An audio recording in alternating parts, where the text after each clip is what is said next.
أعوذ بالله من الشيطان الرجيم. قل هذه سبيلي أدعو إلى الله على بصيرة أنا ومن اتبعني وسبحان الله وما أنا من المشركين.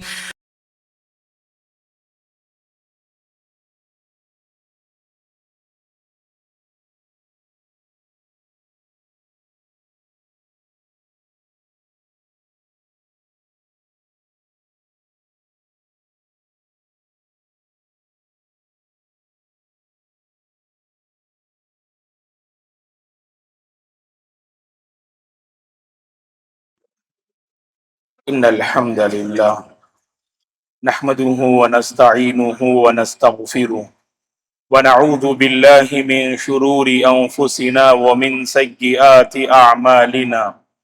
من يهده الله فلا مضل له ومن يضلل فلا هادي له، وأشهد أن لا إله إلا الله وأشهد أن محمدا عبده ورسوله.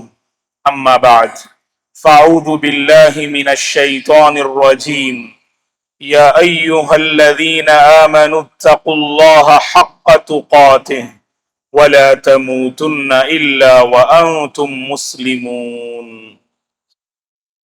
يا أيها الناس اتقوا ربكم الذي خلقكم من نفس واحدة وخلق منها زوجها وبث منهما رجالا كثيرا ونساء، واتقوا الله الذي تساءلون به والأرحام إن الله كان عليكم رقيبا.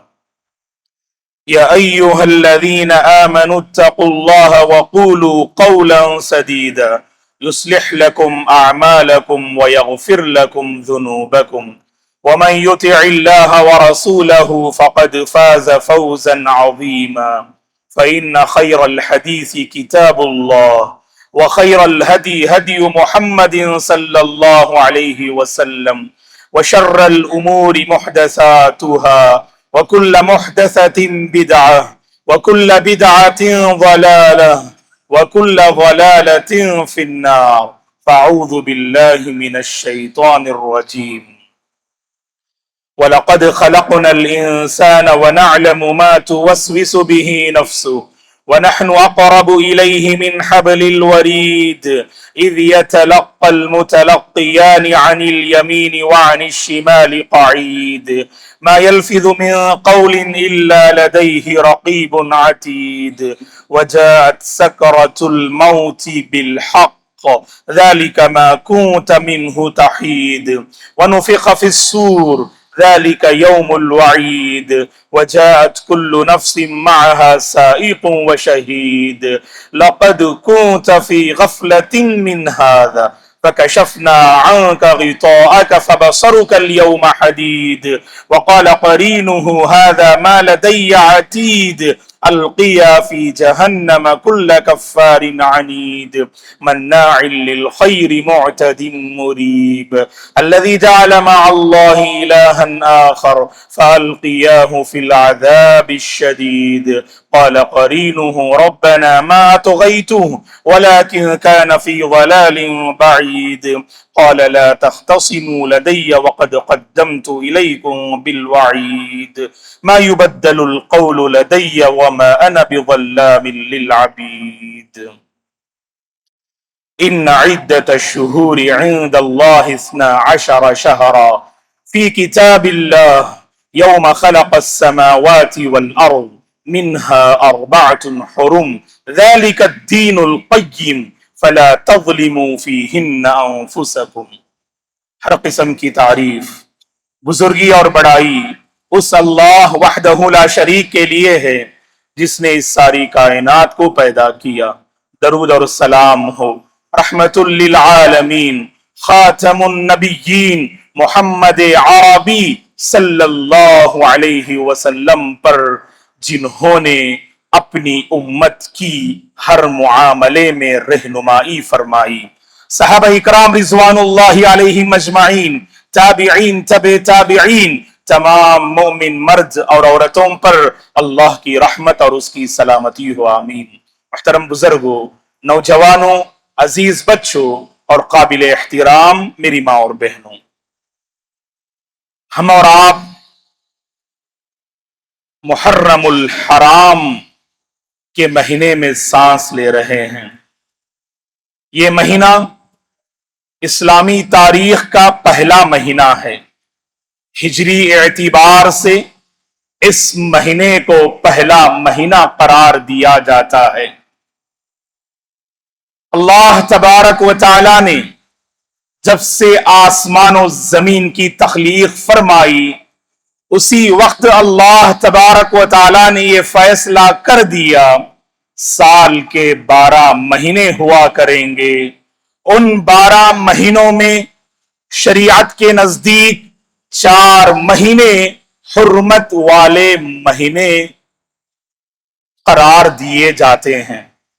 پہلا ذی قعدہ، ذی الحجہ، محرم اور رجب، یہ 4 عظیم مہینے ہیں۔ انہیں حرمت والے مہینے کہا جاتا ہے۔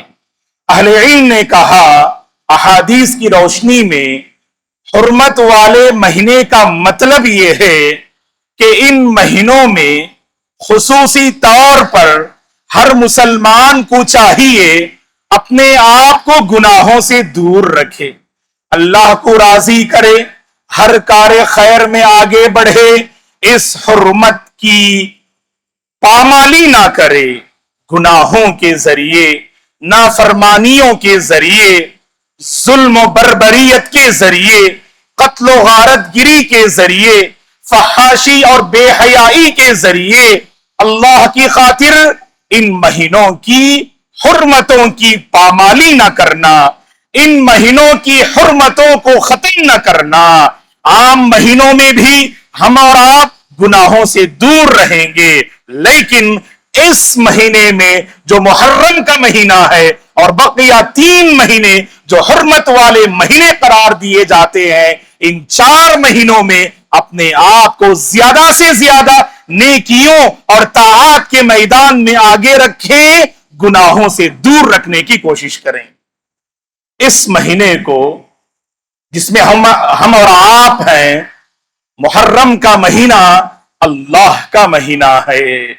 ہمارے نبی نے فرمایا صلی اللہ علیہ وسلم نے، شہر اللہ المحرم، یہ محرم اللہ کا مہینہ ہے۔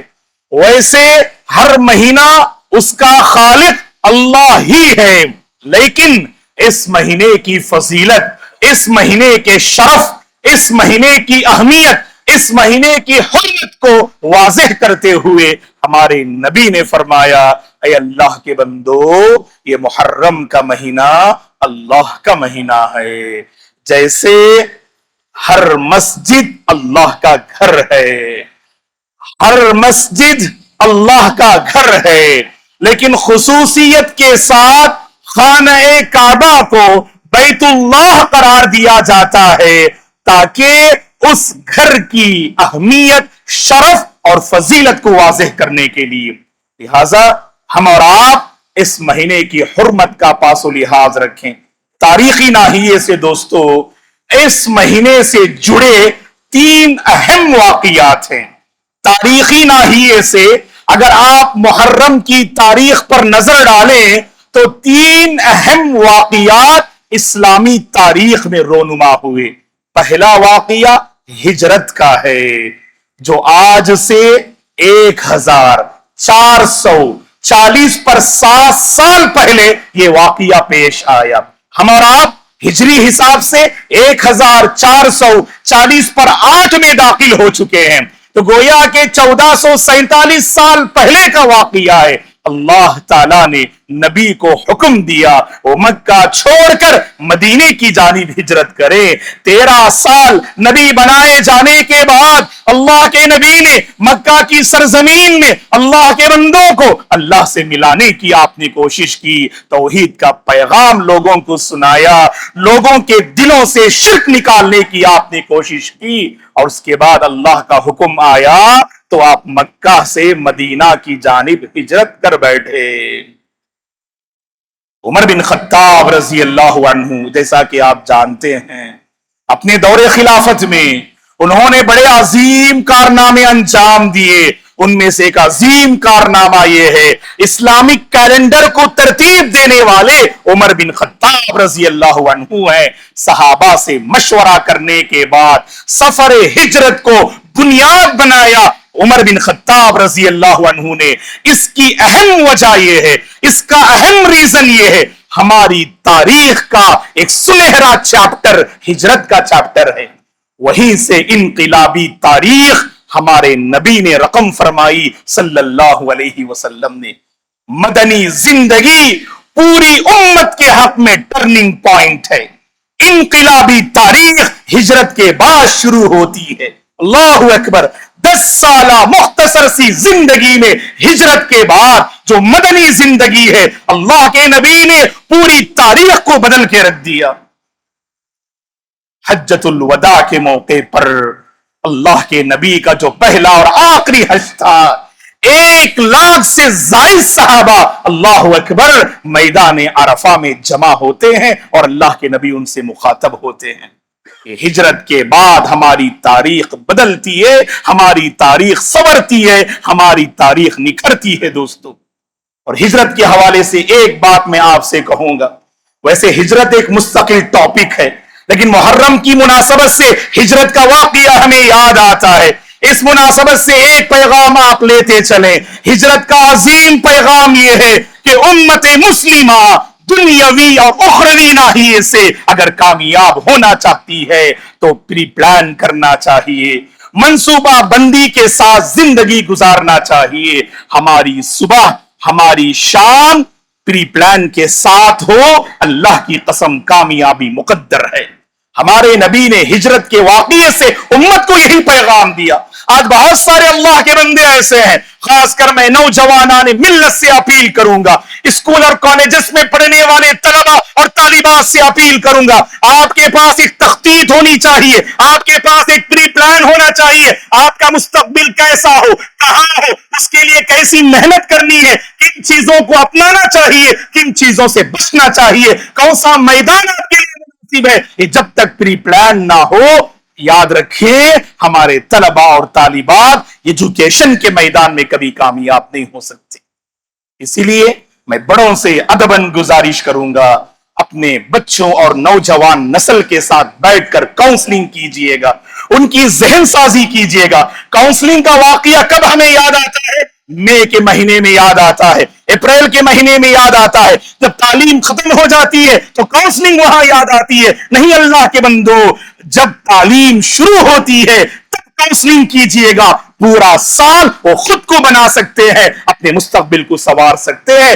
ہجرت کا مرکزی پیغام ہے، ہجرت کا بنیادی پیغام پری پلان ہے۔ وہی تاجر کامیاب ہے جو پری پلان کے ساتھ تجارت کرے، وہی استاد کامیاب ہے ٹیچنگ میں جو پری پلان کے ساتھ پڑھائے، وہی طالب علم کامیاب ہے جو پری پلان کے ساتھ اپنے بچوں کو سنوارنے کی کوشش کرے، وہی ماں باپ اپنے بچوں کی تربیت میں کامیاب ہے جو سال بھر کا ایک پری پلان اپنے گھر میں تیار کریں۔ دوسرا واقعہ جو اس مہینے سے جڑا ہے، ہم اور آپ جانتے ہیں موسیٰ علیہ السلام کو، آپ کی قوم بنی اسرائیل کو اللہ تعالیٰ نے فرعون سے نجات دی۔ فرعون کے ظلم و بربریت سے اللہ نے نبی موسیٰ اور بنی اسرائیل کو بچا لیا۔ اللہ کے نبی جب مدینہ آئے، صحیح مسلم کا واقعہ ہے، آپ نے یہودیوں کو دیکھا کہ وہ عاشورہ جو محرم کی 10ویں تاریخ ہے، اس تاریخ میں وہ روزہ رکھتے ہیں۔ اللہ کے نبی نے ریزن پوچھا کہ تم عاشورہ، محرم کی 10ویں تاریخ کو عاشورہ کہا جاتا ہے، تو اس 10ویں تاریخ کو تم روزہ کیوں رکھتے ہو؟ تو یہودیوں نے کہا اللہ تعالیٰ نے موسیٰ اور آپ کی قوم کو فرعون اور اس کی قوم سے نجات دی۔ موسیٰ علیہ السلام نے شکرانے کے طور پر روزہ رکھا، انہی کے نقش قدم پہ چلتے ہوئے ہم بھی عاشورہ کے دن روزہ رکھتے ہیں۔ اللہ اکبر۔ ہمارے نبی نے کیا فرمایا اس واقعے کو سن کر؟ جب یہودیوں نے کہا کہ شکرانے کے طور پر نبی موسیٰ روزہ رکھا کرتے تھے تو ہم بھی روزہ رکھتے ہیں، آپ نے فرمایا، صحیح مسلم کی حدیث ہے، فَنَحْنُ أَحَقُّ وَأَوْلَى بِمُوسَىٰ مِنْكُمْ، ہم تم سے کہیں زیادہ موسیٰ علیہ السلام کے سلسلے میں زیادہ حق رکھتے ہیں کہ ہم روزہ رکھیں۔ اور آپ نے بہت سارے معاملات میں یہود و نصارہ اور مشرکین کی مخالفت کا آپ نے حکم دیا۔ ہماری پہچان الگ ہے، ہماری تہذیب الگ ہے، ہماری ثقافت الگ ہے، لہذا کئی ایک معاملات میں اللہ کے نبی نے مشرکین یہود و نصارہ کی مخالفت کا حکم دیا، کہ اس عبادت میں بھی اللہ کے نبی نے اپنے صحابہ کو تعلیم دی، اگر آئندہ سال میں زندہ رہوں تو 9 محرم کو روزہ رکھوں گا، یہودیوں کی مخالفت کرتے ہوئے۔ اللہ اکبر۔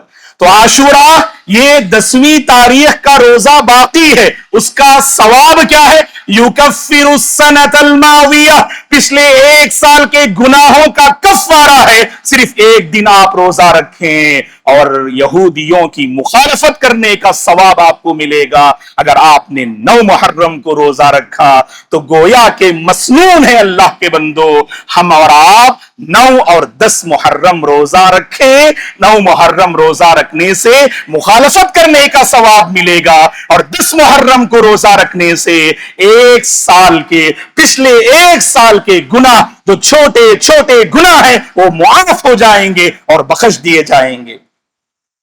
ایک بات میں آپ کو بتاتا چلوں، اللہ کو رمضان کے بعد اس مہینے میں ادا کیے جانے والے روزے بہت پسندیدہ ہیں، جاننا چاہیے دوستو۔ بڑا عظیم مہینہ ہے، لوگ بدعات و خرافات سے اسلامی تاریخ کا آغاز کرتے ہیں، بدعات و خرافات کے ذریعے اپنی اسلامی تاریخ کا آغاز کرتے ہیں۔ ہمارا آپ اللہ کی بندگی سے اسلامی تاریخ کا آغاز کریں۔ اللہ تعالیٰ کو رمضان کے بعد اس مہینے میں ادا کیے جانے والے روزے بہت پسندیدہ ہیں، نفل روزوں کا خوب اہتمام کر سکتے آپ۔ صحیح مسلم کی حدیث ہے، ہمارے نبی نے فرمایا صلی اللہ علیہ وسلم نے، افضل الصیام بعد شہر رمضان صیام شہر اللہ المحرم، رمضان کے مہینے کے بعد اللہ کو جو پسندیدہ روزے ہیں، جو افضل روزے ہیں اللہ کے نزدیک، وہ محرم کے مہینے میں ادا کیے جانے والے روزے ہیں، محرم کے مہینے میں رکھے جانے والے روزے ہیں۔ تو لہٰذا ہمیں عاشورے کے ساتھ، 9 محرم کے ساتھ بقیہ دنوں میں بھی کوشش کرنی چاہیے، خاص کر پیر، جمعرات، ایام 20، چاند کی 13ویں، 14ویں اور 15ویں تاریخ کو روزہ رکھنے کی کوشش کرنی چاہیے دوستو۔ چلے دوسرا واقعہ ہم نے معلوم کیا، محرم کی 10ویں تاریخ کو اللہ نے نبی موسیٰ کو نجات دی۔ ایک پیغام میں آپ کے حوالے کرتا چلوں، اس پیغام کو بھی غور سے سننا، اس پیغام کو بھی غور سے سننا۔ محرم میں جو واقعہ پیش آیا موسیٰ علیہ السلام اور فرعون کے مابین، اس واقعے سے بڑا عظیم پیغام ہے دوستو۔ وہ پیغام یہ ہے، ہمت نہ ہارنا، مایوس نہ ہونا، امید کا دامن ہمیشہ تھامے رہنا۔ دیکھیے اللہ کے حکم سے موسیٰ علیہ السلام اپنی قوم کو لے کے آگے بڑھتے ہیں۔ جب صبح ہوتی ہے، دنیا روشن ہوتی ہے، تو بنی اسرائیل نے اللہ اکبر اپنے سامنے سمندر کو پایا اور اپنے پیچھے لشکر فرعون کو پایا۔ گھبرا گئے، پریشان ہو گئے، مایوس ہو گئے، امیدیں ختم ہو گئی، کالے بادل منڈلاتے ہوئے نظر آ رہے تھے۔ اس موقع پر ہم اور آپ جو موحد بندے ہیں، موحد بندے کا کردار کیا ہوتا ہے؟ حالات جب بگڑتے ہیں، حالات جب ناموافق ہوتے ہیں تو ہمارا کردار کیا ہونا چاہیے؟ نبی موسیٰ نے پیش کیا۔ اللہ اکبر، پوری قوم گھبرائی ہوئی ہے۔ موسیٰ علیہ السلام نے کہا اپنے ایمان کو لوگوں کے سامنے ظاہر کرتے ہوئے، ان معی ربی سیہدین، ایسا ہرگز ہو نہیں سکتا، میرا رب مجھے ضائع کر دے، میرا رب مجھے چھوڑ دے، ایسا کبھی نہیں ہو سکتا، میرا اس پہ ایمان ہے، اس کی توحید کو میں نے اپنایا ہے، اس کے دین کو میں نے دل سے لگایا ہے، وہ رب مجھے کیسے چھوڑ سکتا ہے، وہ رب مجھے راستہ بتائے گا۔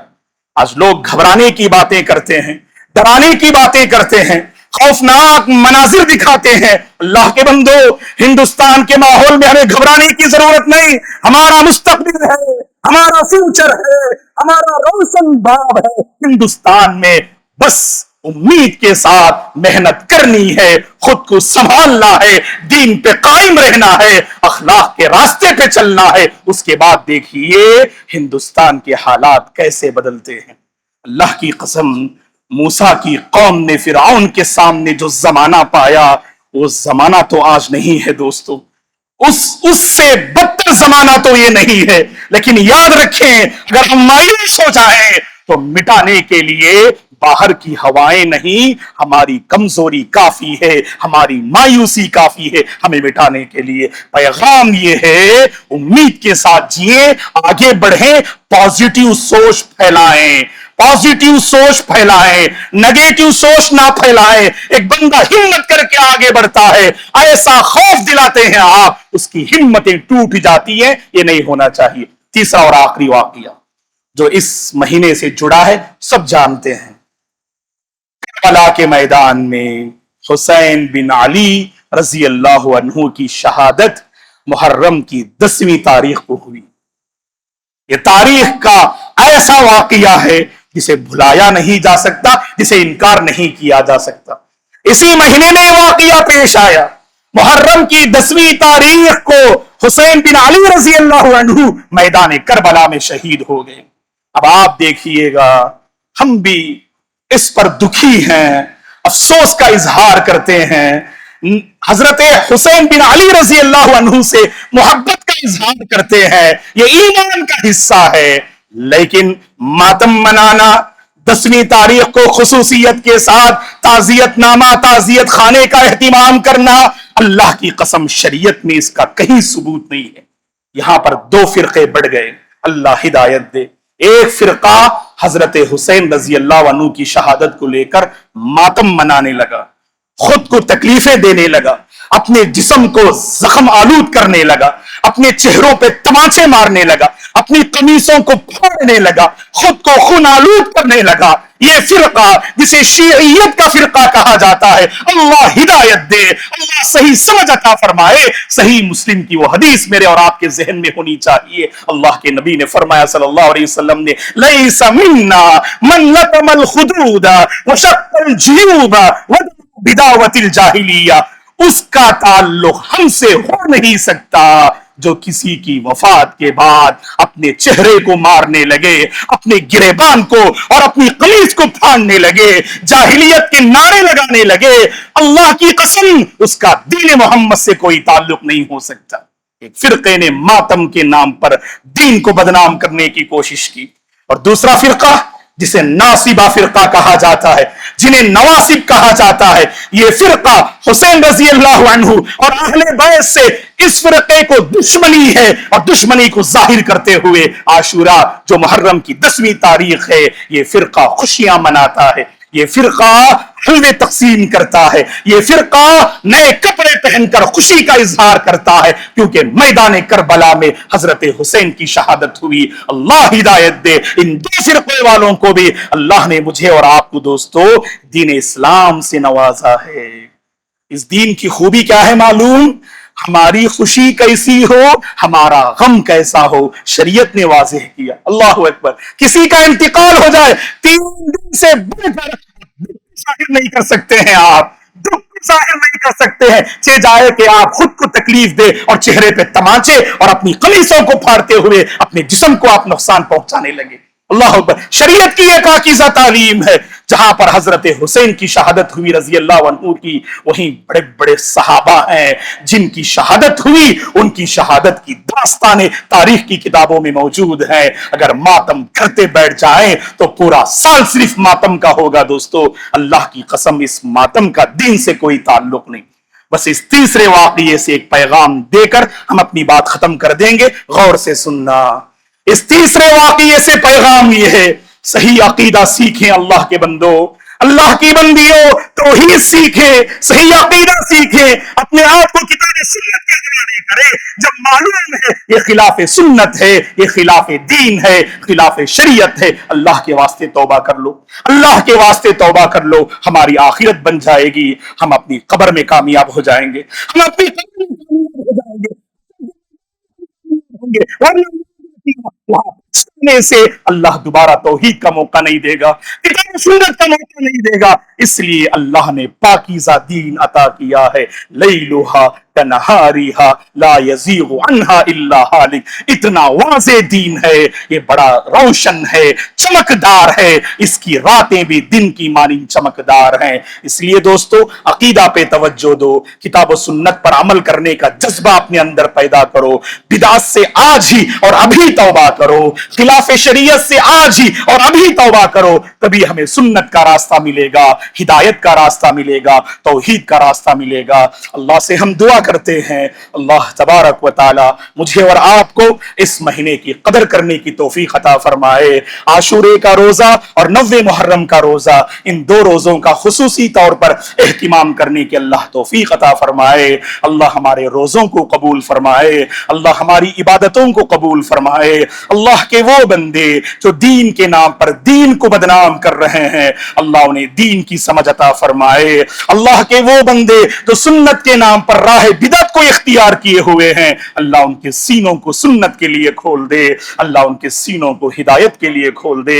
اللہ نئی نسل کی حفاظت فرمائے، نیو جنریشن کو صحیح عقیدہ سیکھنے اور صحیح عقیدہ پر مرتے دم تک باقی رہنے کی اللہ توفیق عطا فرمائے۔ ہمارے نوجوان طلبا، ہمارے نوجوان طالبات جو کالجز میں پڑھ رہے ہیں، اللہ ان کے دلوں کی حفاظت فرمائے، اللہ ان کی ایمان کی حفاظت فرمائے، پڑھائی پر توجہ دینے کی اللہ انہیں توفیق عطا فرمائے۔ اللہ ہمارے بچوں کو نیک بنا دے، دیندار بنا دے، ماں باپ کی آنکھوں کی ٹھنڈک کا ذریعہ بنا دے۔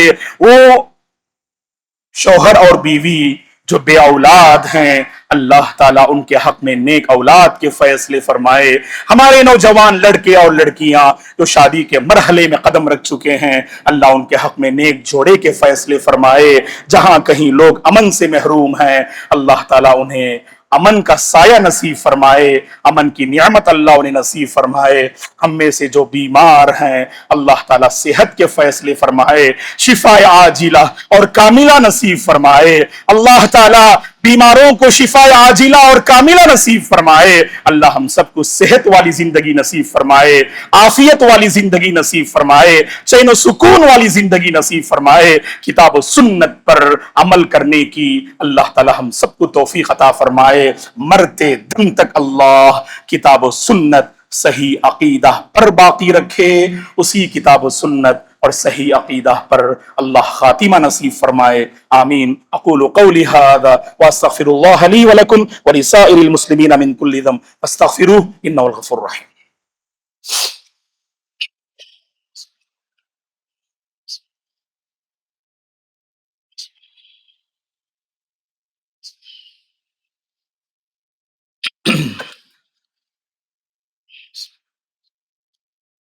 ان الحمد لله نحمده ونستعينه ونستغفره ونعوذ بالله من شرور انفسنا ومن سيئات اعمالنا، من يهده الله فلا مضل له ومن يضلل فلا هادي له، واشهد ان لا اله الا الله واشهد ان محمدا عبده ورسوله، اما بعد فاعوذ بالله من الشيطان الرجيم، ان الله وملائكته يصلون على النبي يا ايها الذين امنوا صلوا عليه وسلموا تسليما، اللهم صل على محمد وعلى ال محمد كما صليت على ابراهيم وعلى ال ابراهيم انك حميد مجيد، اللهم بارك على محمد وعلى ال محمد كما باركت على ابراهيم وعلى ال ابراهيم انك حميد مجيد، اللهم احفظ الإسلام والمسلمين، اللهم انصر الإسلام والمسلمين، اللهم وفقنا لما تحب وترضى، اللهم وفقنا لما تحب وترضى، اللهم ارزقنا الإخلاص في القول والعمل، اللهم بارك لنا في حياتنا وبارك لنا في رزقنا، اللهم بارك لنا فيما رزقتنا،